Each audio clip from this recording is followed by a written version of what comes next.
Dipersembahkan oleh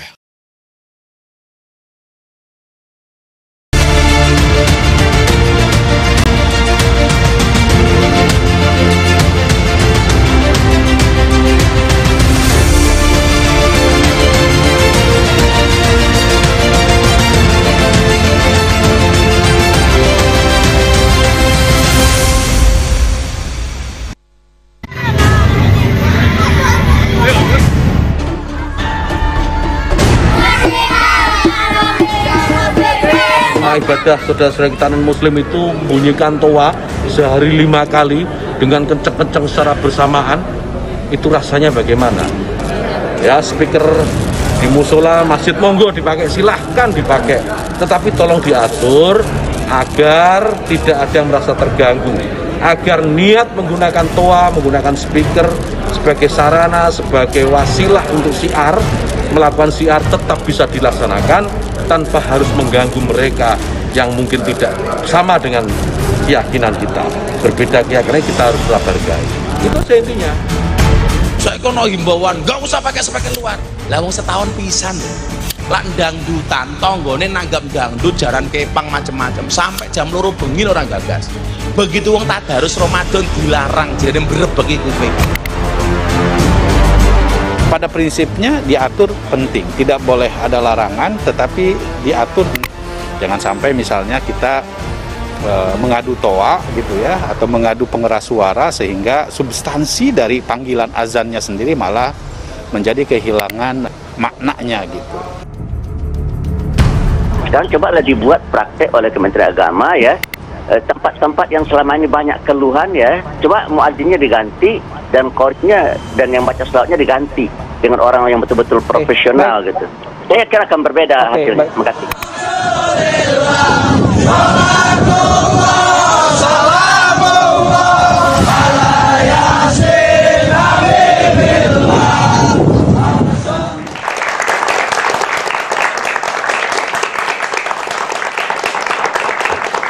Assalamualaikum warahmatullahi wabarakatuh. Selamat malam pemirsa. Di bulan suci Ramadan ini kita semua berlomba-lomba untuk mengoptimalkan ibadah apapun itu sepanjang hari. Gimana teman-teman? Puasanya lancar kan? Alhamdulillah bro. Luar biasa ya. Walaupun kita agak merem-melek dikit. Biasanya kalau jam segini lagi pada tarawih. Tapi ternyata kita membahas tema yang sangat beririsan dengan jalannya bulan suci Ramadan. Sebenarnya tujuannya baik untuk menunjukkan tinggi yang namanya toleransi. Tapi ketika ada surat edaran dari Kementerian Agama yang mengatakan untuk penggunaan pengeras suara ketika ada aktivitas di dalam masjid, baik itu sholat tarawih, kemudian pengajian, membaca ayat suci Al-Quran, tadarus, ya? Toanya harus mengarah ke dalam saja. Jangan sampai keluar masjid itu untuk ukhuwah Islamiyah di antara permukiman yang berada di dekat dengan rumah ibadah. Ya, beberapa tahun terakhir memang ini kemudian menjadi isu yang dibahas menjelang bulan suci Ramadan, dan kali ini pun juga sama, berbagai keresahan pemirsa, berbagai respon kemudian bertebaran di media sosial. Ada yang kemudian sepakat ini dibatasi, ada pula yang tidak, menganggap kebisingan yang kemudian muncul pada saat Ramadan ini justru kemeriahan bulan suci Ramadan. Kapan lagi, Maria? Itu dia, 1 tahun sekali katanya Andro, justru itu yang membangkitkan suasana kegembiraan menyambut bulan suci Ramadan. Tapi bagaimana dengan narasumber kami nanti? Kami coba akan bahas ini bersama dengan sejumlah narasumber di Catatan Demokrasi. Kami pun pemirsa juga melibatkan anak-anak muda ya dari Universitas Nahdlatul Ulama Indonesia. Semoga nanti bisa proaktif dengan narasumber kami. Teman-teman juga di sini pasti sudah membacakan aturannya seperti apa. Udah viral soalnya di mana-mana. Jangan cuma komen di media sosial, langsung komen nanti ke narasumber ya. Kita tunggu. Kalau gitu langsung saja kami coba perkenalkan satu persatu narasumber kami pemirsa. Sudah hadir, ada Gus Rofi Buklis, Ketua Umum Barisan Satria Nusantara. Assalamualaikum, selamat malam. Monggo digunakan mikrofonnya. Sekalian cek suara juga, Gus. Again. Aman Gus, suaranya udah aman. Kita mau nanya, tadi buka puasa pakai lauk apa Gus? Sambal roa kayak sambal roa. Dan juga sudah hadir juga ada Bang Ade Armando, politisi. Selamat malam Bang. Assalamualaikum. Sudah nyala Bang Ade? Aman, sudah terdengar suaranya. Harus dikasih efek agak eko-eko dikit kayaknya. Itu dia. Yang ini coba kita tes mikrofonnya ya. Ada Muhammad Haji Aromadolani, Wakil Sekretaris dari BPT MUI, pemerhati pesantren, juga kita dengar suaranya seperti apa nanti. Assalamualaikum. Waalaikumsalam warahmatullahi wabarakatuh. Selamat malam. malam, Gus. Sambil teriak mungkin takbir, Allahu Akbar. Baru kedengaran jelas. Ini speakernya dalam apa luar, Bro? Ini aman, ini luar dalam kita nyalakan semua, Maria ya. Kemudian kami juga menghadirkan Wakil Ketua Umum Majelis Ulama Indonesia Pusat. Assalamualaikum Pak Kiai Haji Marsudi Suhud. Waalaikumsalam warahmatullahi Assalamualaikum, Pak Kiai. wabarakatuh. Dan juga yang malam hari ini penampilannya berbeda sekali dengan kopiah khas. Ini sepertinya langsung dibawa dari Turki, ada aktivis Muhammadiyah dan juga politisi Partai Umat. Assalamualaikum. Mas Mustafa Narawardaya. 100 disabel. 100 disabel. Aman. Sudah diatur ya berarti ya. Kemudian yang hari ini membawa bendera Palestina sendiri. Kita semua tidak dibagi benderanya. Ada Wasekjen Persaudaraan Alumni 212. Assalamualaikum Ustadz Novel Bamumin. Assalamualaikum. Waalaikumsalam warahmatullahi wabarakatuh. Save Palestina, Allahu Akbar. Allahu Akbar, Free Palestine. Kita langsung ke Pak Kiai Haji Marsudi Suhud melihat fenomena yang memang beberapa hari ini ramai sekali. Bahkan muncul pro dan kontra antara tadi Gus Miftah dan juga Menteri Agama. Kata Gus Miftah, jangan baper kalau kita komplain soal pengeras suara ini. Pak Kiai, gimana tanggapannya Pak Kiai? Kita lihat dulu tentang sejarah perjalanannya ke belakang. Sebelum ada toa itu ada apa? Ada beduk. Sebelum ada beduk, ke belakang lagi ada mimbar. Sebelum ada mimbar, ada rumah yang untuk azan sahabat Bilal. Nah, jadi intinya adalah awalnya untuk memberitahu ke publik bahwa pada detik itu azan, ada azan untuk memberitahu tentang waktu sholat. Dilakukan oleh Bilal dari mulai atap rumah, terus karena dianggap penting memberikan pengertian dan memberikan informasi kalau detik itu adalah waktu sholat, berkembang menjadi menara masjid. Jadi ketika azan naik ke menara masjid. Terus berkembang sampai ke Jawa, belum ada menara, belum ada apa, dikasih beduk. Ya beduk itu barang baru. Barang baru untuk apa? Setiap waktu sholat ditabuh itu beduknya. Duk, duk, duk, duk, tapi tetap dengan azan. Begitu pula kesini jadilah ada toa atau disebut pengeras suara. Lah, perkembangan yang terus menerus dijalankan itu menjadi budaya, menjadi uruf sebutannya, uruf atau adah. Uruf atau adah itu al-adah hiya fikrah wa du'ahan nas fi dhihnih wa karroroha marot terus bahwa culture budaya adalah berangkatnya dari satu pikiran. Pikiran bisa ajaran. Kalau ini berangkatnya dari sebuah ajaran. Ajaran untuk memberitahu publik tentang waktu sholat awalnya. Al-adahiyah fikroh. Fikrohnya dari mana? Dari ajaran, karena kita agama Islam, dari ajaran agama Islam. Yang wadu'ahan nas fi dhihni, yang itu sudah teman cep di hatinya manusia, yang wakaroroha aksar marot yang sudah terus diulang sampai sekarang sudah menjadi apa namanya daging kebiasaan culture. Lalu pertanyaannya, yang sudah membudaya, yang budaya ini adalah munculnya dari ajaran, dari fikroh, kemudian akan dirubah. Bolehkah ini? Dalam konteks ilmu fikih, taghayyurul ahkam bitaghayyuril azminah wal amkinah. Ini konteksnya. Bisa itu, hukum itu berubah karena perjalanan waktu. Perjalanan beda tempat saja, hukum bisa beda. Beda waktu juga, hukum bisa beda. Nah, sekarang saya masuk di konteks toa. Rumah saya di Kedoya, saya ada pesantren di Kedoya, Jakarta Barat. Ada masjid di situ yang sudah lebih dulu daripada orang-orang sekarang di situ. Karena dari masjid ini dari zaman Belanda. Adzan biasa saja, keras biasa saja. Orang yang datang ke situ, non-muslim sekarang sudah banyak di sekelilingnya. Malah pada ngontrak di depan masjid, biasa saja. Nah, yang semacam ini ketika biasa sudah, berarti tidak ada gangguan. Nah, tapi ada satu tempat kemungkinannya, bisanya Menteri Agama melakukan taghayyurul ahkam ini, merubah satu hukum menjadi hukum yang lain, mungkin ada yang komplain, atau yang tidak baik, atau yang kurang tepat, atau yang kurang enak merasakannya. Jam 4 pagi, itu sudah Allahu Akbar, itu mungkin merasa terganggu. Nah, ketika merasa terganggu, di satu tempat tidak merasa terganggu, di tempat lain bisa merasa terganggu, atau bahkan di tempat yang seluruhnya muslim, siapa yang terganggu? Kan nggak ada yang terganggu. Nah, mungkin ketika ada yang satu tempat merasa terganggu, ya saya yakin kekhususan sholat pun bukan karena adzannya yang keras.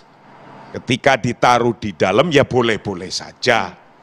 Namun ketika demikian ini sudah menjadi adat, menjadi culture, menjadi budaya, maka ketika akan merubahnya, merubah uruf itu ya disesuaikan dengan hukum atau kondisi daerah masing-masing. Di daerah masing-masing. Pak Kiai Marsudi, tapi begini, yang fokus dalam surat edaran kan untuk azan 5 waktu tidak dibatasi, tetapi untuk tarawih, pengajian dan juga tadarus fokusnya di sana. Sedangkan itu yang menjadi momen penting setiap bulan Ramadan. Respon Anda seperti apa? Ya sama saja itu, intinya kan untuk mengasih tahu publik dan memberikan pengertian kepada publik yang ada di situ. Kalau di situ tadi kan sudah saya sampaikan, kalau merasa tidak terganggu ya ngapain juga, orang nggak terganggu kok.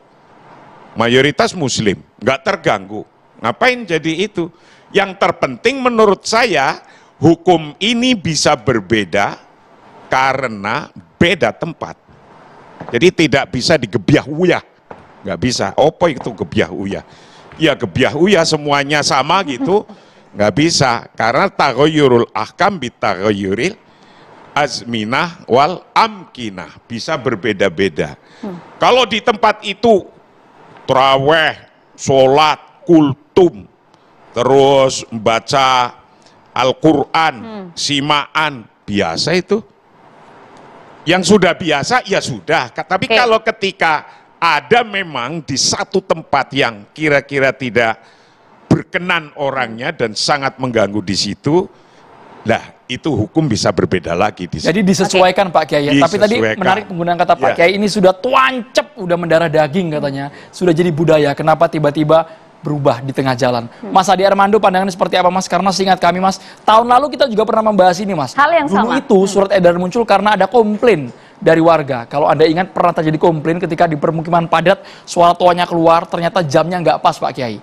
Jam 3 subuh, jam 4 subuh, ada warga yang merasa terganggu. Mungkin itu case yang tidak dipukul rata, tapi ada itu muncul pernah.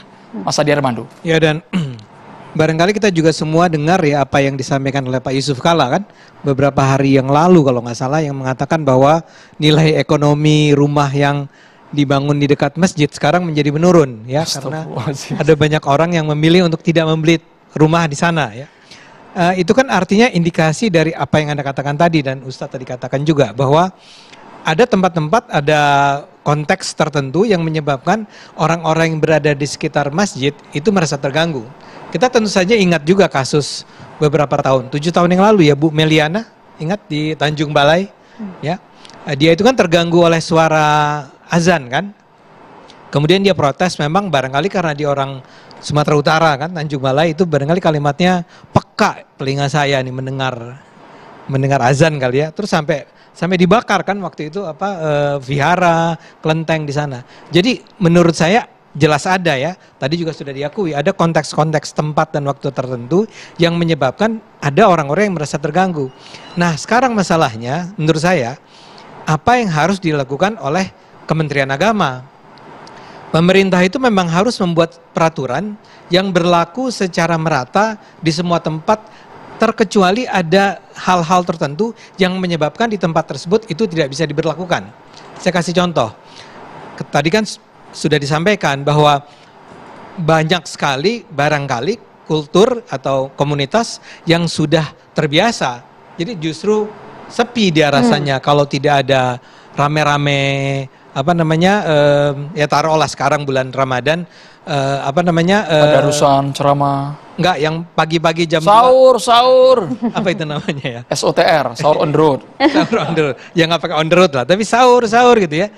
Sementara buat orang-orang ketika masyarakatnya sudah menjadi, saya tidak tahu kata ini tepat atau tidak, modern ya, menjadi semakin modern dan masyarakatnya menjadi semakin heterogen, ada orang-orang yang tidak datang dari komunitas tersebut yang tinggal sekarang di sana juga ya. Dan barangkali tidak punya tradisi sejak 2 pagi sudah terganggu oleh sahur kan. Nah itu pasti terganggu kan. Dia bukannya nggak suka orang sahur, tapi nggak usah teriak-teriak pada jam 2 pagi kan. Nah begitu juga dengan soal tarawih, soal mengaji, soal tadarusan dan macam-macam. Tidak semua orang merasa nyaman dengan suara tersebut. Itu harus diakui. Ya, karena itulah kemudian saya rasa Kementerian Agama merasa perlu untuk bersikap. Hanya saja Kementerian Agama itu harus mengambil sikap yang paling basic, paling general, berlaku untuk semua pihak. Bahwa ada daerah-daerah tertentu yang kemudian menyatakan kami nggak bisa terima tuh aturan tersebut, ya itu urusan berikutnya. Tapi memang pemerintah harus mengeluarkan peraturan yang bisa melindungi sebanyak mungkin masyarakat dari gangguan-gangguan tanda petik ya, gangguan semacam itu. Karena itu saya merasa bahwa apa yang dilakukan oleh Kementerian Agama saat ini dan seperti juga sudah disetujui oleh banyak pihak, termasuk oleh tentu saja Pak Yusuf Kalla dan macam-macam lainnya, adalah sesuatu yang sangat masuk di akal. Sesuatu yang memang tujuannya adalah dalam rangka melindungi sebanyak mungkin masyarakat dari kemungkinan adanya gangguan yang sebetulnya tidak diperlukan pada saat Ramadan ini. Oke, Bang Ade, tapi artinya begini, aturan ini kemudian menurut Anda pantas tidak sih kemudian diberlakukan dipukul rata untuk semua daerah begitu? Anda sendiri merasa terganggu nggak sih sebenarnya Bang Ade? Saya termasuk orang yang justru turut membangun masjid di dekat rumah saya. Nggak jauh jadi ya. Tapi memang tadi kan dikatakan, nggak semua masjid bisa disamaratakan. Masjid di rumah perumahan saya itu, masjid yang santun. Jadi suaranya tuh nggak pernah mengganggu. Yang kayak gimana tuh? Nggak, artinya azan sih azan. Tapi kan nggak ada, misalnya saya gambarkan saja, tidak jauh dari rumah saya, ada pemukiman lain. Itu saya mendengar ada orang-orang yang merasa terganggu dengan keriuhan yang datang dari masjid tersebut. Yang saya nggak bisa komentari karena saya tidak berada di sana. Nah, kalau Anda tanyakan, saya nggak tahu, Anda nggak pernah tahu bahwa ada masjid yang bisa mengganggu ya suaranya. Saya tanya Anda kan nanya tadi. Kan ada beberapa hal kan Bang, ya. Ada yang kemudian sepakat, ada yang tidak gitu. Nggak, kan? maksud saya, Anda memang nggak pernah ya mendengar ada masjid yang suaranya sedemikian. Saya minta maaf, saya harus jaga kata saya jangan sampai orang tersinggung soalnya ya. Yang misalnya taruhlah yang azannya itu atau sebelum azan kan biasa ada orang mengajinya ya. Nah ini sebetulnya orangnya tidak pantas untuk mengaji menurut saya. Mengaji dan diperdengarkan suaranya. Dengan speaker yang kurang bagus juga terkadang seperti itu ya. Kadang dengan speaker yang juga tidak berkualitas misalnya. Itu kan membuat saya sebagai orang Islam itu merasa, aduh ini kenapa harus orang ini yang, kenapa nggak pasang tape aja lah ya.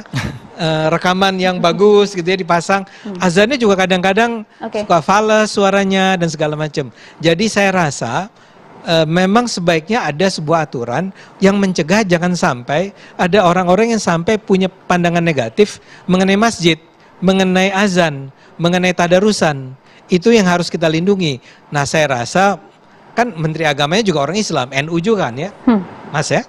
Ya dia orang NU juga, artinya orang yang memahami agama secara mendalam.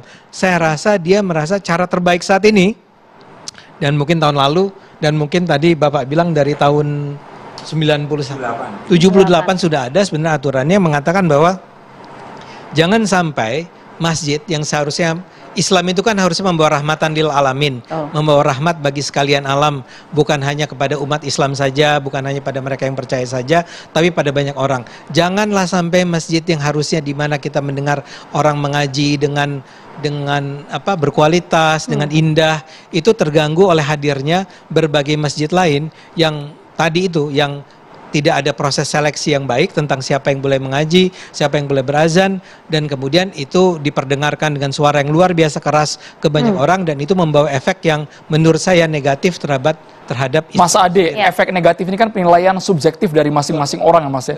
Meskipun tujuannya adalah syiar keagamaan di bulan suci Ramadan lagi Mas. Sebenarnya dalam edaran ini kami nggak tahu sama sekali apakah ada sanksi atau ada aturan tertulis, karena sifatnya hanya sebatas bauan. Tindak lanjutnya seperti apa ke depannya? Sesaat lagi mungkin ditanggapi oleh para ustadz kiai yang hadir di meja tata demokrasi bersama kami bersama. Mohon maaf kurang minum. Kita langsung singkat ke Mas Adi Armando, tadi menyatakan ini supaya tidak dipelintir Mas, supaya nggak dipotong-potong sama netizen. Kadang ada perasaan tidak nyaman ketika suara toa tersebut mengarah keluar ke permukiman. Maksudnya seperti apa Mas Adi? Ya kan kalau suara terlalu keras kan sementara kita sedang melakukan kegiatan lain, keluarga sedang melakukan kegiatan lain, atau pada malam hari ketika orang sedang tidur macam-macam, wajar dan orang terganggu. Nggak, saya mau kasih contoh bahwa ini bukan hanya terjadi di Indonesia. Saya kasih contoh misalnya sekarang di Arab Saudi. Pemerintah Arab Saudi sudah menegaskan bahwa saya nggak tahu mulai kapan ya, apakah mulai 2019, 2020 tidak boleh, berapa? 2021 tidak ada lagi azan memakai speaker keluar dari masjid gitu ya Mas? Kalau nggak salah. Boleh nggak dibantu oleh Mas Nadi? Ya, saya mau bilang bahwa itu kenapa? Ya alasannya sama dengan apa yang terjadi di Indonesia. Mereka menggunakan istilah melakukan modernisasi. Jadi sekarang tuh masjid di sana pada Idul Fitri, pada Ramadan ini, tahun ini, tidak boleh lagi buka puasa bersama di dalam masjid, ya. Tidak boleh membawa anak-anak ke dalam masjid. Dan ada beberapa larangan-larangan lain yang sejalan dengan apa yang dilakukan oleh Kementerian Agama kita di Indonesia saat ini. Artinya menertibkan masjid. Menjadi masjid adalah sebuah tempat beribadah yang khusyuk, yang tenang, dan indah, ya. Tidak sama sekali tidak ada unsur mengganggunya lagi, ya. Tentu saja yang ingin saya katakan adalah bahwa ini bukanlah sebuah persoalan yang khas Indonesia. Ini barangkali adalah persoalan yang khas dunia Islam di seluruh dunia. Bagaimana kita mulai menata kembali hidup kita, kehidupan keagamaan kita dengan cara baru, sesuai dengan perkembangan zaman, seperti yang tadi dikatakan oleh Ustadz di awal, ya, bahwa semua itu tergantung pada konteks waktu dan konteks tempat. Kalau waktu dan tempatnya sudah berubah, wajar seandainya kita harus menata ulang semuanya. Oke, meskipun ini tahunan, setahun sekali kok Bang Ade gitu. Enggak, itu terus terang kalau setahunnya tapi sebulan, sepanjang bulan itu, misalnya yang tadi yang saya katakan sahur itu betul-betul mengganggu. Saya sendiri kalau saya di dekat masjid yang di dalamnya ada orang-orang yang berteriak-teriak sahur gitu ya, dari jam 2 pagi, saya minta maaf, saya akan merasa terganggu dan saya akan protes kepada si masjid tersebut. Untungnya syukur alhamdulillah saya tidak berada dalam kondisi semacam itu. Tapi saya kurang lebih paham apa yang dialami itu, ya. Dan kenapa juga lah kita harus beribadah seperti bersaut-sautan dengan satu masjid dengan masjid yang lain, sama-sama berusaha menampilkan suara sekeras-kerasnya, apakah itu tadi ceramah, apakah itu tadarus, apakah itu mengaji, apakah itu azan. Kenapa sih nggak ke dalam saja itu dilakukan? Kita udah nggak perlu lagi kok hal-hal semacam itu di masa ini. Saya sendiri masih sholat, saya sholat 5 waktu, saya berusaha serajin-rajinnya beribadah seperti yang diwajibkan, tapi kan nggak harus senantiasa dengan mempertimbangkan bahwa selain saya orang Islam yang rajin sholat 5 waktu, ada orang Islam yang nggak rajin sholat 5 waktu, ada orang Islam yang barangkali juga nggak puasa, dan ada orang non-muslim. Kita hidup dalam sebuah masyarakat yang pluralis. Baik, Mas Adi, jadi sahurnya harus diubah tuh, jangan sahur kan dulu itu tren zaman dulu ya. Kalau sekarang harus sahur, harus lembut ya Mas Adi. Tapi konteksnya kalau tarawih, terus pengajian jelang maghrib dan juga berbuka puasa seperti kalau apa? menurut Itu saya, kan tadi responnya Bang Ade. Ada sebuah rekaman aja yang dipasang bersama-sama, yang paling keren lah, siapa lah nasyid terbaik atau artis terbaik yang suaranya indah, yang bagus gitu ya, itu dipakai oleh semua atau banyak orang bersama-sama. Jangan anak kecil yang masih suaranya masih gitu ya. Sahur gitu. Sahur. Bang Novel Bamuin, Bang, komentar, Bang. Harus diganti Andromeda Mercury kayaknya. Waduh, tambah fals tadi. Silakan Bang Novel.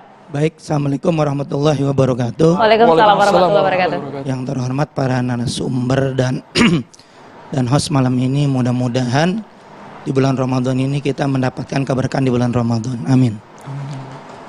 Ini saya mau mengatakan tayangan apa yang tadi ditayangkan dengan judul saat ini nggak sinkron. Karena kenapa? Karena itu tayangan-tayangan berkenaan dengan masalah speaker yang dibandingkan dengan anjing. Dan itu saya sudah melaporkan dengan dugaan penistaan agama. Dengan tayangan itu hari ini saya terpancing emosi saya. Jangan, Bang, bulan puasa, Bang. Betul Bang, terpancing. Bang Novel, Bang, tahan. Karena nggak bisa. Jadi tayangan yang mana sih yang dimaksud? Tayangan yang tadi di TV One yang pertama. Jadi bukan dengan konteks surat edaran yang baru saat ini nomor 1 tahun 2024 yang berkenaan dengan surat edaran nomor 5 tahun 2022. Tahun 2022 itu mengatur tentang yaitu pengaturan pengeras suara. Nah, spesifikannya lagi untuk yang saat ini nomor 1 tahun 2024 itu untuk mengatur. Konteksnya adalah berkenaan dengan yaitu pengeras suara ketika melakukan sholat tarawih dan tadarus. Oke, kita fokus di sana kalau gitu Bang Novel. Ya, kita fokus di sana. Ini saya sampaikan berkali-kali, bukan yakut namanya kalau nggak bikin gaduh negara ini. Mungkin kalau apa yang disampaikan Yusuf Kala clear, kita tahu, paham, gitu. Ukhuwah Islamiyah, Bang. Jadi toleransi, Bang, kata agama. Ya, masalah toleransi ini kita semua udah paham, udah hatam. Indonesia negara paling toleransi sedunia. Karena berbagai macam suku, bangsa, agama tumpah ruah di situ. Itu paling toleransi. Dan kita nggak usah diajarin lagi tentang toleransi. Justru kita merasa tersinggung seakan-akan kita bego dengan toleransi. Karena kenapa? Karena menurut hukum juga kita akan lebih taat kepada pasal atau undang-undang tertinggi secara hierarki.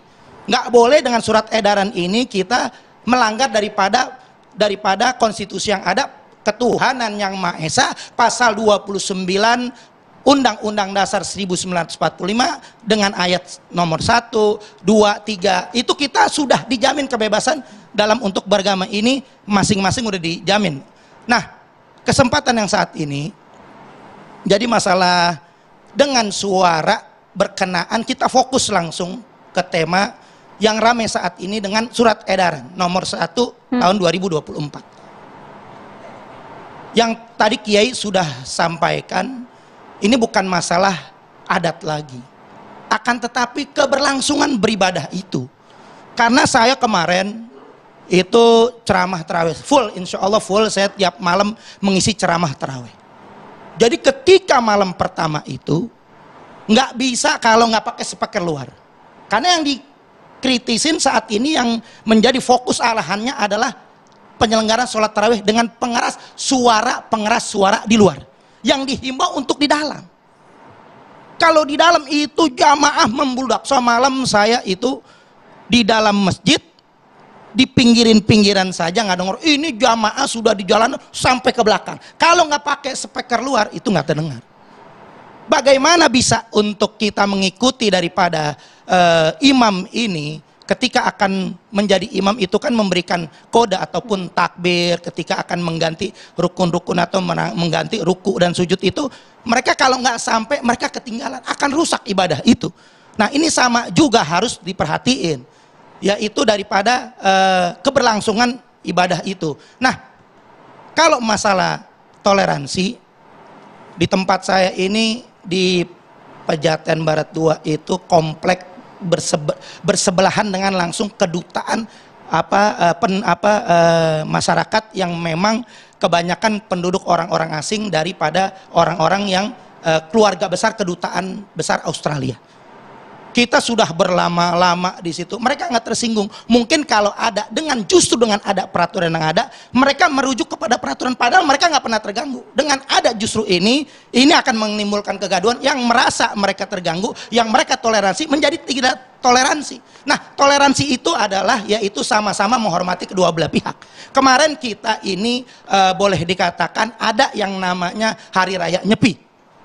Kita nggak pernah ganggu ibadah Hari Raya Nyepi. Silahkan umat Islam yang ada di sana sesuai dengan asas proporsional keadilan, di mana Islam minoritas akan tunduk kepada peraturan-peraturan atau pemda-pemda yang mayoritas. Umpama di Irian atau Papua, di situ ada minoritas, ataupun di Bali, mereka ikut dengan apa yang ada aturan-aturan di situ. Mereka sudah cukup toleransi. Artinya sesuai asas proporsional dan keadilan. Nah, kalau di sini kita melihat mereka sudah nggak ada masalah. Justru yang saat ini dikeluarkan edaran adalah masalah. Selama ini kita nggak ada masalah. Nah, ini adalah menimbulkan yaitu perpecahan yang memang lagi-lagi ingin Ramadan ini kita disuruh ribut, ingin Ramadan ini kita diprovokasi dengan pernyataan-pernyataan yang saat ini sangat sensitif. Ini sangat sensitif, apalagi berkenan dengan ibadah. Nah, masalah toleransi mereka sudah toleransi terhadap kita. Indonesia ini Islam ini di dalam almanak tanggalan punya hari raya. Hari raya itu 5 hari besar tanggal merah. Mereka nggak pernah protes. Kenapa? Proporsional dan adil. Tapi Bang Bang Novel, sejujurnya kami tidak ada sama sekali maksud untuk memprovokasi, untuk membuat ini makin riuh di akar rumput. Tapi tadi cerita Bang Novel menarik, ini pengecualian ya Bapak ya, ketika jemaah itu sudah membludak keluar masjid, ternyata penggunaan speaker wire itu harus dilakukan agar semua jemaah di luar tahu kapan harus takbir, kapan harus sujud, bagaimana isi ceramah, sesaat lagi ditanggapi. Kita harus jedahnya. Catatan Demokrasi. Kami di Dewan Masjid DPI itu mengharapkan, mengatur itu bahwa ketentuan banyak diboleh oleh azan dan juga pengajian awal yang jangan paling sedikit, paling hanya 5-10 menit, tidak boleh lebih dari itu, supaya ada syahdu. Ini yang ibadah itu perlu syahdu. Kalau terlalu besar sound system, banyak musik yang lain saling berhadapan. Jadi jangan antara masjid itu saling suaranya saling berhadapan. Harus syahdu, harus syahdu.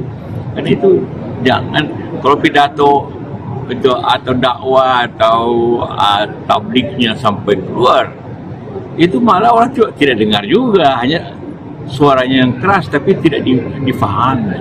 Jadi haruslah orang tidak ke masjid lagi. Dan itu harus syahdu di masjid mendengar. Oke, baik, kita lanjutkan pemirsa.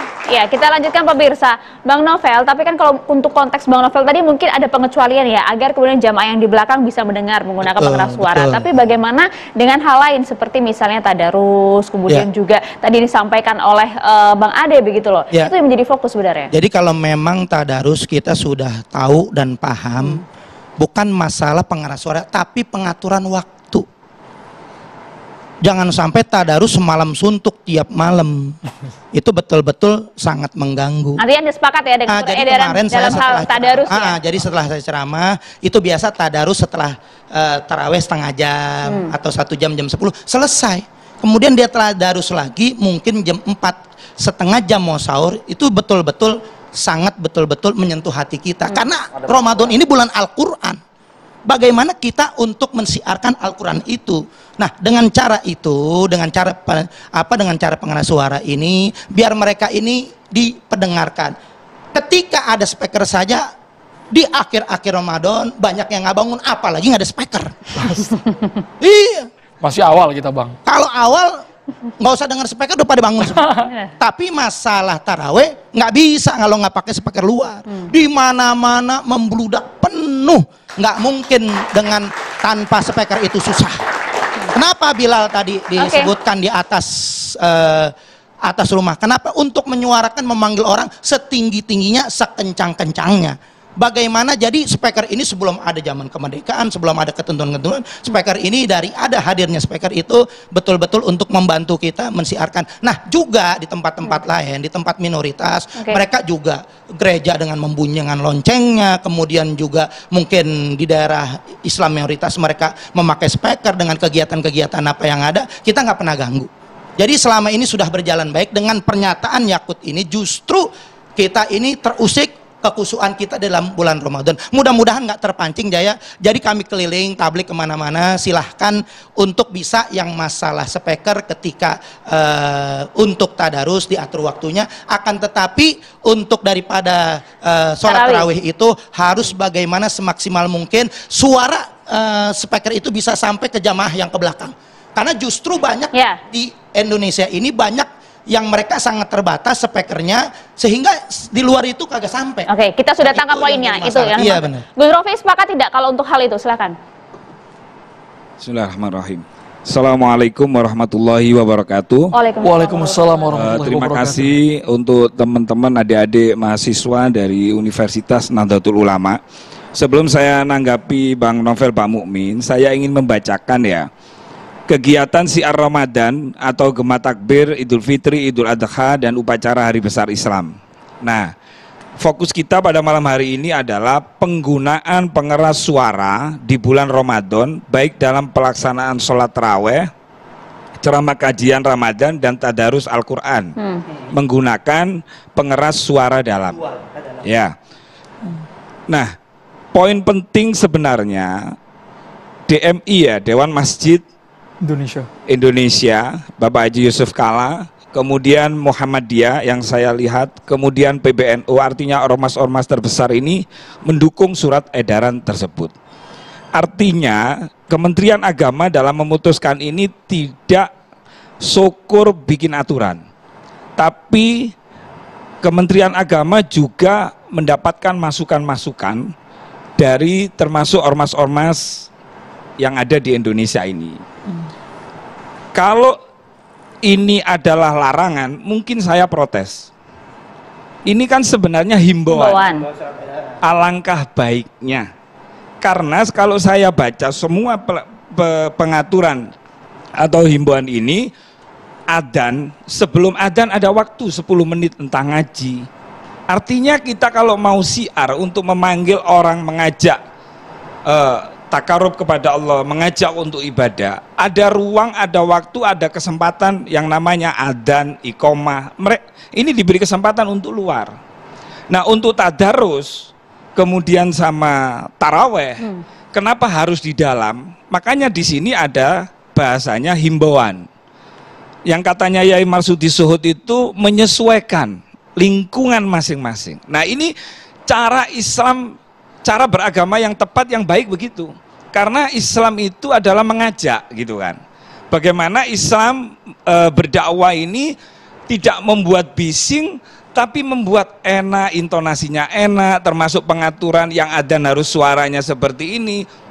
Kemudian yang pujian, memang kadang yang membuat menjadi risih itu kadang-kadang anak, yang kadang-kadang bacaan tajwidnya belum pas, dia memimpin sholawat. Saya pernah ada kejadian di Cirebon itu, yang tua-tua itu melihat, yang pujian anaknya gitu loh, dan namanya anak, tajwidnya wis pokoknya nyanyi. Nah, mungkin antara lain itu. Nah, jadi peraturan yang disampaikan oleh Kementerian Agama ini sangat tepat dengan, karena di Indonesia ini, di kultur kita ini kan ada namanya, kalau kita sesama Nahdien ada ukhuwah Nahdiyah, kalau Islam ada ukhuwah Islamiyah. Nah, ini di bulan Ramadan ini ukhuwah Watoniyah. Jadi bagaimana yang katanya Bang Novel, orang Islam sangat toleran. Hari Nyepi itu kita menghormati kok gitu. Nah, mungkin Kementerian Agama ini dalam rangka untuk bagaimana beragama yang benar tanpa membuat orang lain, kan itu kan, menjadi risih, kok Islam kok begini ya. Saya juga tidak bisa membayangkan, coba kalau seandainya Kristen juga menggunakan pengeras suara luar, Buddha pengeras suara luar, Hindu pengeras suara luar. Nah, makanya begini, takutnya saling saut-sautan. Begini Bang Novel, kalau menyangkut masjidnya Bang Novel Pak Mukmin, Al-Habib Novel Bamukmin, berarti harus ada kebijakan dari takmir masjid tersebut. Ketika ini tidak bisa menjangkau jamaah yang terlalu banyak, masa sih Kotak Amal Jariah tidak bisa memberikan sound system untuk bagaimana bisa menjangkau? Kan teknisnya itu. Kalau adzan itu dibatasi, harus adzannya di dalam. Nah ini kurang ajar. Ini kan adzannya kan di luar. Bahkan ada kesempatan untuk mengaji itu. Jadi beragama itu memang harus melihat bagaimana sekitar kita. Tetapi aturan Kementerian Agama ini adalah berupa himbauan. Nah jika misalnya ada tempatnya kayak tempatnya Yai Marsudi Suhud, saya pernah ke tempatnya beliau, di situ memang kulturnya dengar suara ngaji itu di speaker, di luar, itu memang guyup, seneng.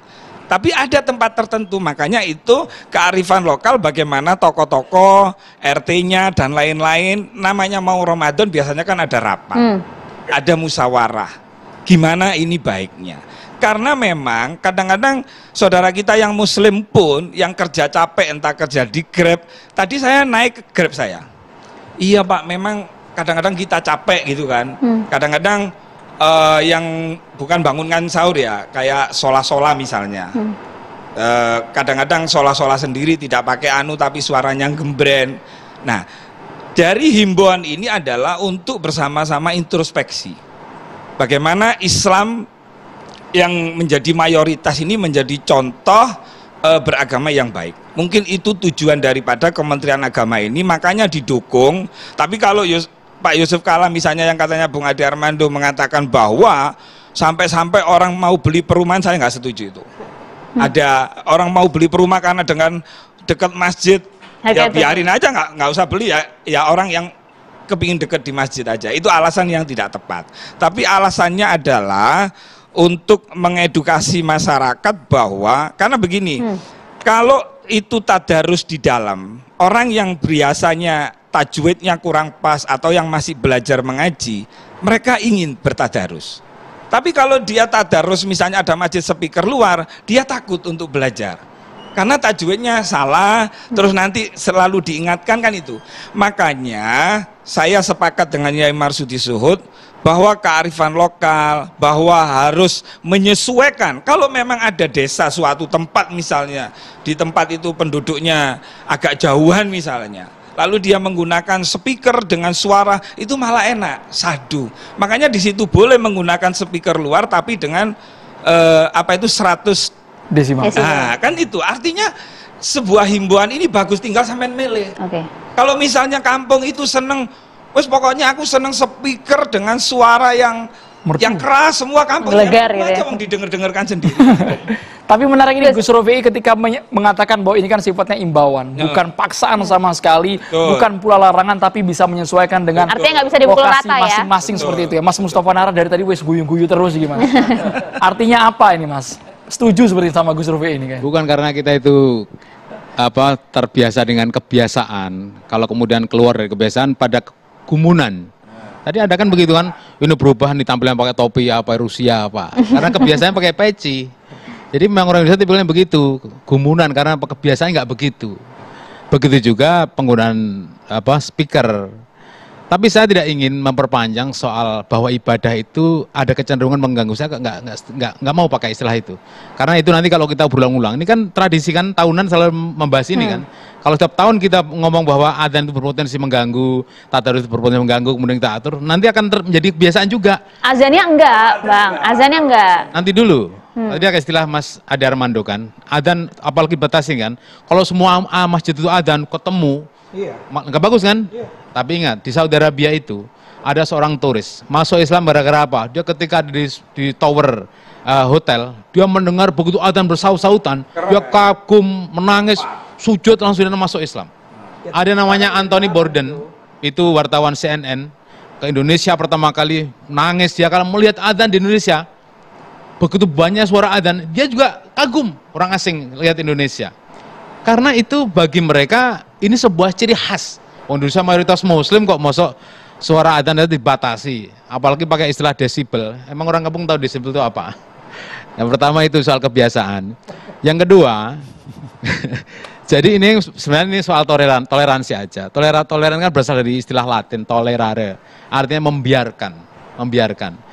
Jadi kalau umat Islam tadi betul, Mas Habib tadi betul. Habib betul ya? Novel. Itu betul bahwa umat Islam tidak perlu diajarin. Saya berkali-kali ngomong di TV, tidak perlulah diajarin. Kita sudah tua dan Indonesia dimergakan orang Islam, artinya udah nggak usah apalagi yang ngajarin itu lebih muda umurnya gitu ya.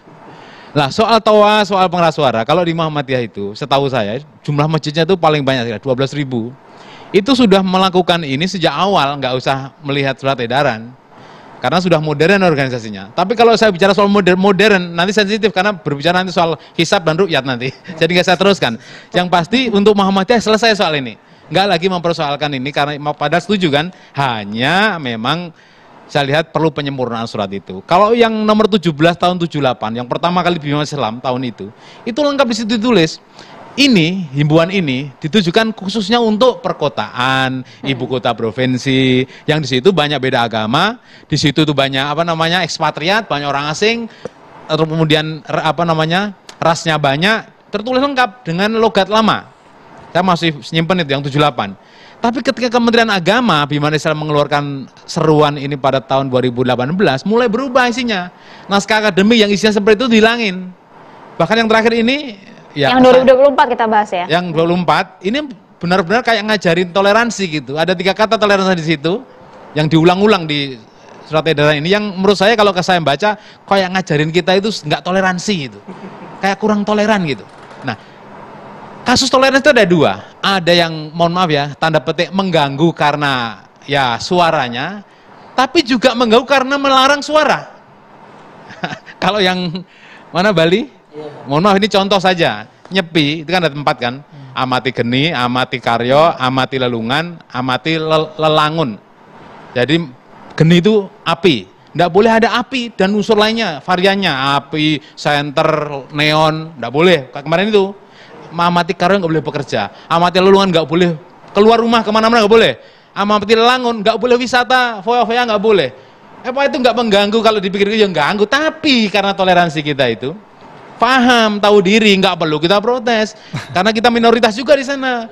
Maksud saya, yang lain juga begitu. Saya rasa non Muslim nggak ada masalah, mereka sudah paham betul. Hidup di mayoritas orang Muslim, wajar ada suara dari masjid itu kayak begitu. Apalagi selama Ramadan. Kalau kata Bang Ade tadi kan, ini kan masalah 1 bulan Bang. Gitu. Ya itu kan karena beda-beda agama. Beda. Coba kalau semua agama disamain, jauh repot. Makanya yang di Bali itu diem, yang di Islam itu ribut. Beda-beda kan, yang di Kristen juga ada ribut tapi indah pakai lonceng, beda-beda. Jadi memang seperti itulah keanu qadarullah itu. Kalau semuanya sepi, semuanya bersuara ya betapa pengganggunya kan. Bang Nara, tapi kalau dalam catatan bahwa petugas masjidnya mungkin anggota DKM-nya yang ketika bersuara speaker luar harus yang suaranya merdu, kan boleh. Saya kalau jadi Menteri kalau Agama, yang mohon maaf yang suaranya catat ya kalau saya jadi Menteri Agama. Catat. Pertama, akan saya belikan semoga seluruh dijabah masjid, dulu, kita doakan ya bulan seluruh puasa masjid Indonesia yang 800.000 ini kita anggarkan kasih sound system yang seragam semuanya. Yang ada ukuran desibelnya. Nah, belikan dulu, anggarin dulu. Jadi biar nggak bingung. Setelah itu operatornya dikerahkan ke masjid kerjasama dengan DMI. Muhammadiyah nggak usah deh. Muhammadiyah udah punya, udah kaya nggak perlu. Non Muhammadiyah silakan sendiri. Seperti itu. Jadi bukan hanya mengatur masjidnya, tapi juga ada supporting. Masjid itu kan membayar imamnya masjid pakai infak, ya kan? Membayar muadzinnya juga masjid sendiri. Untuk membangun juga iuran sendiri. Tidak pernah pemerintah menganggarkan seperti itu. Sekali-kali dong Menteri Agamanya novel ya. Lalu program pertama adalah belanja sound system. Ya kan? Muhammadiyah nggak usah, udah. Apa itu pasti seneng. Nah, tapi soal harga rumah tadi, mohon maaf, saya kalau nyari rumah yang dekat masjid malah. Jadi betul Pak Rofi. Jadi tidak semua seperti Pak JK. Wah nanti harga tanah di sekitar masjid itu murah, malah kita beli. Sekarang malah susah nyari rumah yang di sekitar masjid yang mau kabur. Rata-rata orang karena ini akhir zaman ya, ingin dijadikan masjid. Astagfirullah. Begitu memang. Ingin banyak yang tobat ya Mas ya. Jadi begini, kalau kebiasaan ini kemudian kita revisi, tidak kita perbaiki, nanti akan menjadi seperti ya patron namanya. Contoh nih. Pak Syafiq Basalamah ketika dia ditutup pengajiannya, dia nggak kapok karena dia tidak ingin itu menjadi kebiasaan. Ketika tanggal 22 Februari dia ditutup kajiannya oleh teman-teman sebelah, dia kembali lagi ke Surabaya tanggal 3 Maret ngisi pengajian lagi di 4 tempat. Takut nggak? Enggak. Beliau ingin bahwa itu jangan jadiin kebiasaan. Dia kembali tanggal 3 Maret ngisi di 4 tempat. Coba apa yang terjadi? Di luar dugaan. Ada teman-teman Ambon menjadi pengamannya, teman-teman TNI AL menjadi tempat pengajiannya, dan itu menjadi lancar. Meskipun di belakang itu juga ada teman-teman yang semula ingin menghentikan itu datang juga mau persekusi. Tapi Syafiq Basalamah ini bisa tema yang beda sendiri. Sama toleransinya kita ini. bikin lagi nanti, Jadi Bang, kebiasaan ini yang baik kita teruskan, yang kurang baik kita perbaiki. Suara adzan yang kurang bagus apanya, misalkan muadzinnya atau imamnya atau anak-anak yang, tapi jangan salah, anak-anak ini memang ya Rasulullah aja dulu kalau ke masjid bawa cucu. Artinya bukan kemudian masjid itu orang-orang tua kayak saya, kayak beliau. Ini enggak. Ngajarin edukasi transfer knowledge itu di masjid juga untuk anak cucunya. Jadi mengganggu dikit nggak apa-apa. Tapi kalau waktunya dibatasi, sepakat nggak? Dibatasi waktunya? Sepakat aja nggak apa-apa. Yang penting jangan dipaksa. Jangan dipaksa. Atau orang lain merasa dipaksa. Jangan. Karena beda nih, orang membaca mushaf Al-Quran atau dengar rekaman itu berbeda. Kalau baca Al-Quran itu ada pahala karena mengucapkan, yang mendengar juga dapat pahala. Lebih enak kita dengar langsung pembacaan ayat suci Al-Quran nanti Mas Muhammad Najih saat lagi di Catatan Demokrasi. Pemirsa, kita kembali. Harus komentar Mas Najih saat lagi. Mas, silakan. Ya, Mas Muhammad Najih. Ya, terima kasih. Boleh Mas dengar lantunan kita dengar Al-Quran dulu, Mas. Nah, suara syahdu dan merdunya. Nanti Ustadz Rofi, saya ingin mengutip hadis nanti untuk syiarnya hadis saja. Jadi ini kan sudah terakhir, sudah bicara semua. Jadi saya hanya pertama mengingatkan bahwa kita harus sambut Ramadan ini dengan riang gembira, ya, tentu, dan bersyukur bahwa di Indonesia ini kita mengalami atau menikmati kemudahan beragama yang luar biasa. Karena itu menurut saya kemudahan beragama itu juga dalam hal pengeras suara, ya. Karena itu menurut saya surat edaran Kementerian Agama ini tidak perlu dibesar-besarkan, saya kira. Nanti saya akan sedikit cerita bahwa di negara-negara lain pun sebetulnya melakukan hal yang sama, di negara-negara mayoritas muslim, ya. Sekarang kalau kita bicara tentang hukum Islam misalnya, toa itu simple sebetulnya. Toa itu hukumnya apa sih? Tadi Kiai Marsudi sudah cerita bahwa toa itu ya hal baru. Hal yang baru, dan itu adalah tradisi. Bukan Al-Quran, bukan perintah hadis, ya. Artinya toa ini rukun Islam juga bukan, syarat sah sholat juga bukan, sunnah juga bahkan bukan. Tetapi pada dasarnya adalah hukumnya mubah. Untuk membantu menyampaikan azan itu toa bisa menjadi sunnah. Ya, tapi dalam konteks syiarnya bagaimana? Nah, dalam konteks itu tadi, syiar itu kan salah satunya azan.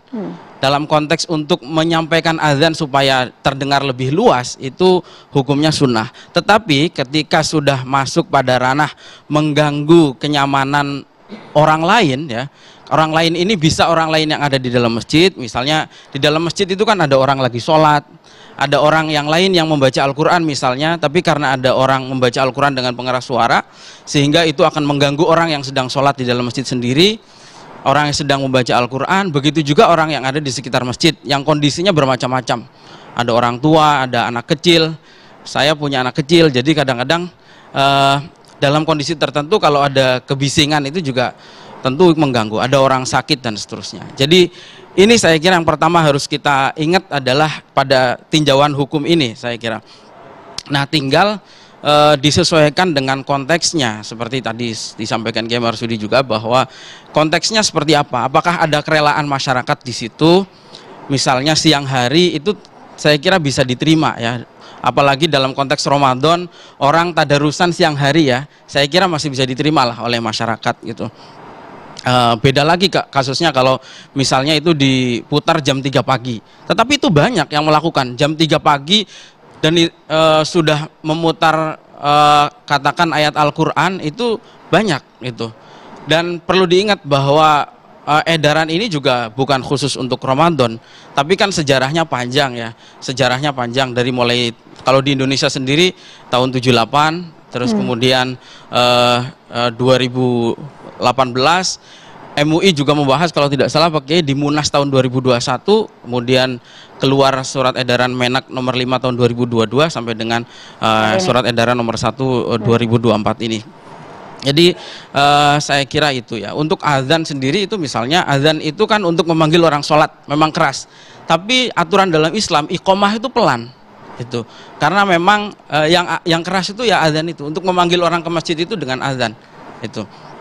Nah, selain kita juga penting saya kira mengingat untuk menjaga kenyamanan terhadap Islam. Saya tidak sepenuhnya sepakat dengan Bang Ade Armando tadi, tetapi kita juga penting menjaga kenyamanan terhadap Islam itu. Bukan berarti ketika berdasarkan atas nama ayat Al-Quran kita kemudian bebas membuat atau berbuat arogan. Nabi dulu pernah menegur sahabat namanya Mu'adz bin Jabal, mengimami sholat subuh dengan membaca di rakaat pertama surat Al-Baqarah dan di rakaat kedua surat An-Nisa. Itu Nabi sangat marah sekali. Bahkan Mu'adz bercerita bahwa saya tidak pernah dimarahi oleh Nabi seperti marahnya Nabi pada saat itu. Nabi bilang bahwa di antara kalian itu ada orang yang membuat manusia itu lari dari agama. Inna minkum munafirin, kata Nabi. Inna minkum munafirin. Bahkan Nabi bilang afattanun anta ya Mu'adz, diulang terus berkali-kali. Artinya tidak berarti atas nama Al-Quran kemudian kita bebas melakukan arogansi apapun. Kalau tadi Bang Mustafa itu cerita ada orang masuk Islam karena mendengar lantunan azan, kebetulan suaranya enak. Bagaimana kalau suaranya tidak enak? Tetapi begini, bukan hanya itu, bahkan yang masuk Islam ada, tetapi betapa banyak orang yang terganggu di luar itu. Kalau kasus protes itu kan sudah juga banyak lah. Dan di Timur Tengah ini, saya cerita sedikit di Timur Tengah untuk membandingkan bahwa kebijakan pemerintah kita ini ya sudah dengan pertimbangan. Di Timur Tengah itu begini, Syekh Mutawalli Asy-Sya'rawi, seorang ulama besar di Mesir, pernah menyebut bahwa fenomena pengeras suara di masjid ini sebagai ghawgha'iyatut tadayyun. Ghawgha'iyatut tadayyun. Jadi beliau mengatakan bahwa itu kekisruhan dalam agama. Ini yang bilang ulama besar, Syekh Mutawalli Asy-Sya'rawi, yang juga sering menjadi rujukannya Muhammadiyah. Nah, bahkan di situ tertulis bahwa tahawwal adzan min khatifin lil qulub ila munafirin lin nufus. Adzan itu bahkan hari ini bisa menjadi yang tadinya untuk menyentuh hati, bisa membuat orang itu justru merasa terganggu. Ini kalimatnya ulama ya. Kalau nggak ngomong Menteri Agama silahkan. Tapi ini agak-agak fatal kalau orang yang misinterpretasi dengan betul. Makanya kita kan harus menenangkan masyarakat bahwa masalahnya ini bukan tentang anti Islam atau apapun. Ini kan Nabi dulu juga begini ya, mengingatkan. Ini saya ngutip hadis. Nabi dulu mengatakan begini, bahwa innakullakum munajin rabbahu fala yu'dhiyanna ba'dukum ba'dha wala yarfa'u ba'dukum ala ba'din fil qiraati aw fis sholati.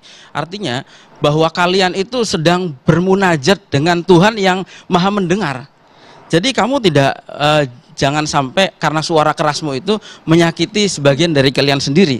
Dan jangan keraskan suaramu pada saat membaca Al-Quran atau pada saat sholat.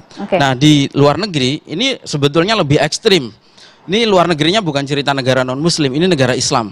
Di Uni Emirat Arab sejak tahun 2004 itu dilakukan sentralisasi azan. Di Uni Emirat itu ada 1.500-an masjid, azannya satu. Masjid-masjid itu dilarang melaksanakan azan. Hanya satu masjid untuk keteraturan. Suriah 2007 mengadopsi kebijakan ini. Palestina 2016, Yordan 2017, Mesir 2019, Saudi 2021. Artinya negara-negara Timur Tengah Muslim, mayoritas Muslim sudah mengatur masalah kebijakan seperti ini. Jadi saya kira ini butuh kebijaksanaan kita. Saya kira pemerintah harus bijak, tidak boleh mengintervensi terlalu dalam. Kalau memang konteksnya masyarakatnya bisa menerima, silahkan. Saya kira. Artinya jangan dipukul rata, sekali lagi. Betul. Sama dengan tadi. Jangan juga kita sampai menghilangkan atmosfer Ramadan. Nah itu dia poinnya. Jangan sampai itu hilang ya. Saya juga termasuk yang sering khotmil Quran menggunakan speaker luar ya, gitu. Saya itu termasuk yang menggunakan dan tadi katanya ada yang mau nyontohin. Boleh dicontohin ya? Tadi Gus Rofi atau Mas Najib tadi? Ya. Mau mencontohkan 1-2 potong ayat. Jadi terus kemudian sini saya tambahin sedikit yang soal kekhawatiran Bang Novel. Ya. Di surat edaran nomor 5 tahun 2022 di poin 5 itu tertulis di situ, apabila jamaah masjidnya meluber keluar maka diperbolehkan menggunakan speaker luar. Artinya masing-masing kita saya kira harus bijaksana, pemerintah harus bijaksana, tidak boleh terlalu intervensi terlalu mendalam juga dengan kearifan lokal yang ada di masyarakat. Masyarakat kita juga saya kira harus bijak menggunakan speaker ini. Jangan sampai yang di luar tadi, di luar azan itu malah mengganggu dan itu justru hukumnya bisa haram gitu.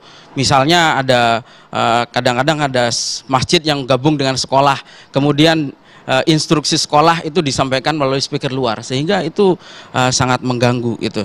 Jadi kembalilah pada soal kebijaksanaan itu, saya kira. Gus Rofi. Iya, jadi seperti yang saya sampaikan tadi, ini kan negara ini kan melalui Menteri Agama kan hanya menghimbau. Jadi pinter-pinternya tokoh-tokoh lah untuk bagaimana kalau misalnya ada suatu daerah yang mana di situ memang seneng dengan suara luar maupun suara dalam, ya silakan pakai itu.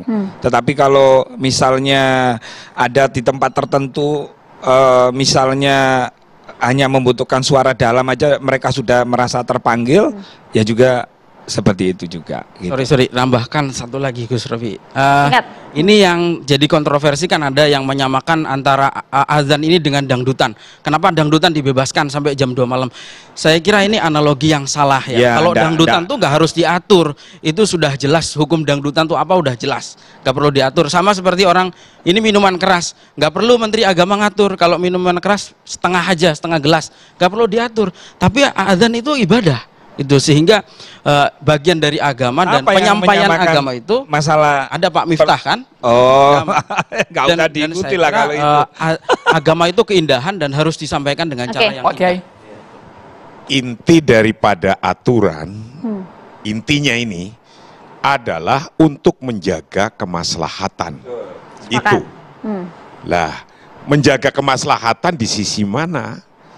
Aturan itu adalah untuk kemaslahatan, kalau bisa al-jam'u baina maslahataini, antara dua kemaslahatan, maslahatul amah untuk publik tidak terganggu, baik, wa maslahatul khosoh maslahatul fardiyah, dan kemaslahatan untuk individu-individu, individunya terjaga, publiknya, masyarakat mayoritas di situ terjaga.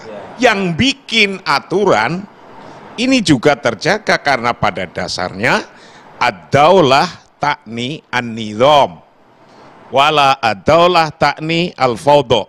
Ini konteksnya jelas bahwa bernegara berbangsa ini adalah untuk ngikutin aturan. Kalau tidak ada aturan pasti fawdo, kocar kacir, nggak jelas itu.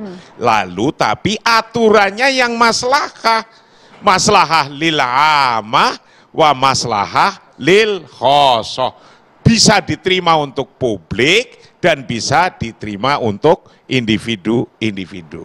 Itu luar biasa. Saya tak ingin tahun depan ada pembahasan ini lagi. Sekarang tinggal implementasi saja. Dulu itu juga ada selain ini dibahas tuh air wudhu. Kita udah nyaman wudhu tiap hari, tapi kebanyakan kalau air wudhu untuk wudhu duhur itu airnya kebanyakan. Ada yang usul untuk dibahas di Kementerian Agama. Terlalu lebay gitu. Sudahlah, yang nggak penting-penting. Tapi soal dangdut tadi memang saya setuju Miftah lah. Kalau dangdut itu mestinya bukan ibadah, tapi justru itu yang harus diatur karena terlalu bebas mengganggu orang tidur. Kan gitu kan, tadi kan soal mengganggu aja kan sebenarnya kan. Nggak ada pahala-pahala tapi itu mengganggu. Maka itu hanya budaya, tolong diatur juga lah. Bukan Menteri Agama yang ngatur. Yang kementerian yang lain, ini salah pahamnya kan, jadi kayak Menteri Agama yang harus ngatur kan, bukan. Mungkin Mas Sandiaga Uno lah yang ngatur itu. Dangdutan sampai jam 9 malam sampai jam subuh. Ini konteksnya beda ya Pak? Iya, tapi maksud saya kita belajar semuanya. Ini kita udah dewasa semua. Sudahlah, ini jangan ada tradisi pembahasan ini lagi. Kita sudah dewasa semua dan nggak ada lagi bahas-bahas tentang adzan. Nanti tahun depan sudah, yang penting tadi loh, pembelanjaan tadi diadain supaya mereka udah punya sistem baru gitu. Ya. Singkat, Bang Novel, singkat saja. Baik, jadi jelas fokus malam ini jadi dengan SE Surat Edaran nomor 1 tahun 2024. Artinya memang ada tadi Surat Edaran nomor 5 tahun 2022. Sebenarnya itu sudah paham. Nah, masyarakat yang sudah paham, yang selama ini mereka jalanin baik tahun 1978, baik yang tahun 2018, baik 2022, mereka sudah paham. Artinya selama ini boleh dikatakan tidak pernah ada masalah. Justru dengan satu ini, walaupun edaran, ini menjadi masalah. Nggak semua yang namanya masyarakat umat Islam itu ngerti yang mana dilarang, yang mana surat edaran, yang mana harus dilakukan. Konteksnya himbauan kalau ini surat Konteksnya edaran. himbauan. Ya. Cuman saya langsung dengan ada surat himbauan ini yang biasa setelah sholat taraweh yang mau tadarus itu bertanya, ini berbahaya gak? Apa ditangkap nih gitu? Seperti ini. Kan nggak ada di dalam situ ya. Karena nggak ngerti masyarakat. Baik. Karena sudah begitu rame sehingga menimbulkan ketakutan buat masyarakat. Semoga Mau malam ibadah hari ini kok makin jelas ya. akan diawas-awasin. Bang Novel. Mau ibadah ini kok dibatas-batasin gitu. Baik Bang Novel. Padahal itu yang seperti biasanya. Ini Gus Rofi request katanya mau 1 ayat menyumbangkan suara yang ngaji. Nah, ini. Bulan suci Ramadan. Semoga cerahkan kami, Gus, cerahkan kami. 1 ayat ya Gus ya. Sambung ayat. Bismillah. Kalau bisa Mas mohon maaf baca Qurannya jangan pakai speaker. Astagfirullahaladzim. Ini audio harus kita Di dalam. nyalakan. Speaker dalam, Bang, speaker Silakan. dalam. Intinya itu hanya urusan SE nomor 1 tahun 2024, bukan ke yang lain. Jadi kalau tadi saya membahas azan mubazir, udah terlalu Bang Novel. kemana-mana lari. Ya. Ini kita fokus. Gus Rofi. Silakan, Fokus. Gus Rofi. Ya. Silakan Gus Rofi. Kalau tadarus cocok. Kemudian Nah. juga kalau masalah sholat tarawih pakai pengeras suara cocok. Ya, Maka siap. pengeras suara ini gunanya untuk apa? Biar bisa mendengarkan secara maksimal. Langsung saja Coba kita dengarkan kalau gitu. praktekin Silakan, nggak Gus. pakai speaker enak apa kagak? Bismillahirrahmanirrahim. Sabbihisma rabbikal a'la alladhi khalaqa fasawwa walladhi qaddara fahada walladhi akhrajal mar'a faj'alahu husa'an akhwa sanukri'uka fala tansa illa ma syaa Allah. Masya Allah luar biasa. Tadarus ya. Kan kalau di ujung catatan demokrasi yang dilantunkan ada surat, bukan urat kan biasanya Ya, kita urat jangan, debat kalau terus gitu ya. Malam hari luar biasa. Terima kasih banyak, Gus Rofi. Akan segera kembali. Sesaat lagi Maria ya.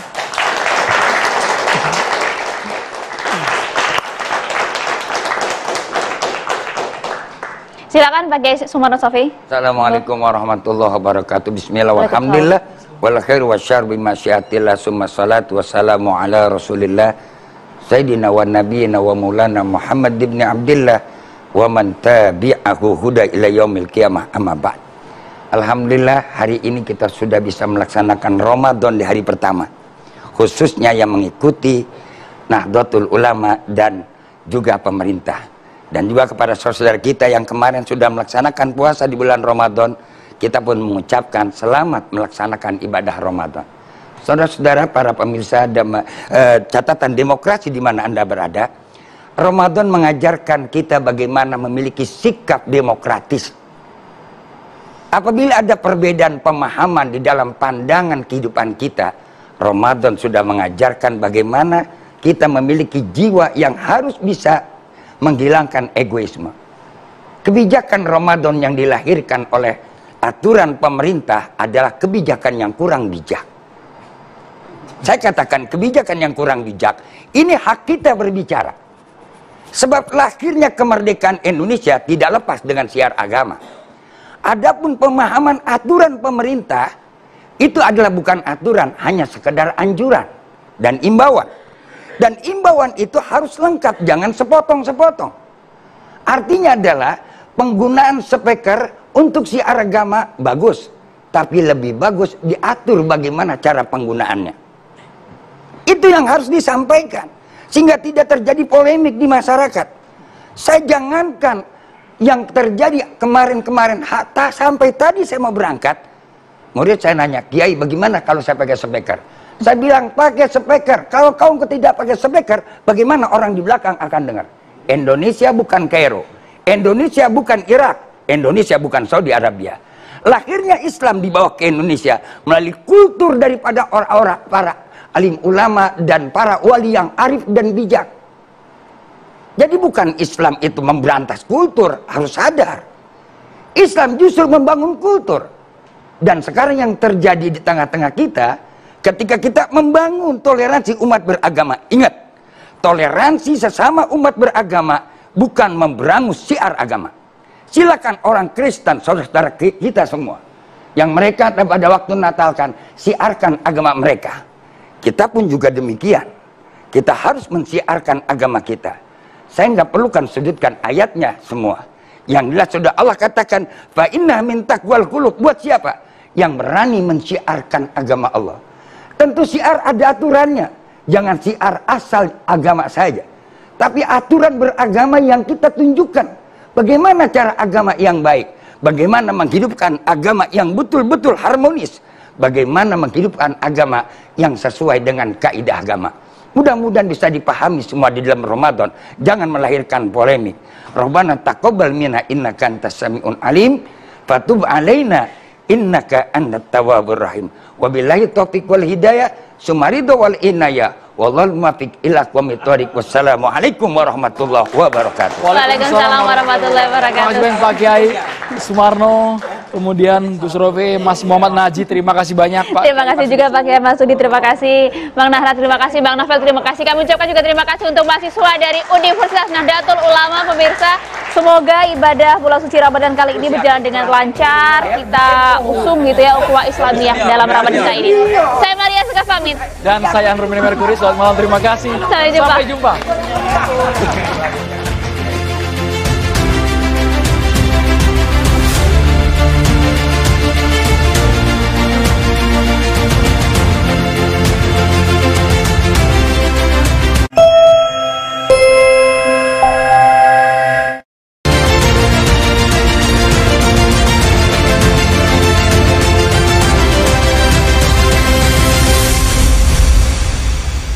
Dipersembahkan oleh